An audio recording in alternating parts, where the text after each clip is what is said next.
ದೇವರ ಪರಿಶುದ್ಧ ನಾಮಕ್ಕೆ ಸ್ತೋತ್ರವಾಗಲಿ. ನನ್ನ ಪ್ರಿಯ ಸಹೋದರಿಯರಿಗೆ, ನನ್ನ ಪ್ರಿಯ ಸಹೋದರರಿಗೆ ಯೇಸು ಕ್ರಿಸ್ತನ ನಾಮದಲ್ಲಿ ವಂದನೆಗಳು.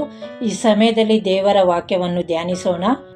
128ನೇ ಕೀರ್ತನೆ 1ನೇ ವಚನದಿಂದ 4ನೇ ವಚನದವರೆಗೂ ಓದಿಕೊಳ್ಳೋಣ. ಯೆಹೋವನಲ್ಲಿ ಭಯಭಕ್ತಿಯುಳ್ಳವನಾಗಿ ಆತನ ಮಾರ್ಗಗಳಲ್ಲಿ ನಡೆಯುವವನು ಧನ್ಯನು. ನಿನ್ನ ಕಷ್ಟಾರ್ಜಿತವನ್ನು ನೀನೇ ಅನುಭವಿಸುವಿ, ನೀನು ಧನ್ಯನು, ನಿನಗೆ ಶುಭವಿರುವುದು.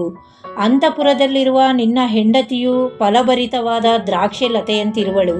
ನಿನ್ನ ಸಂಗಡ ಊಟದ ಮಣೆಯ ಸುತ್ತಲೂ ಕೂತುಕೊಳ್ಳುವ ನಿನ್ನ ಮಕ್ಕಳು ಎಣ್ಣೆ ಮರದ ಸಸಿಗಳಂತಿರುವರು.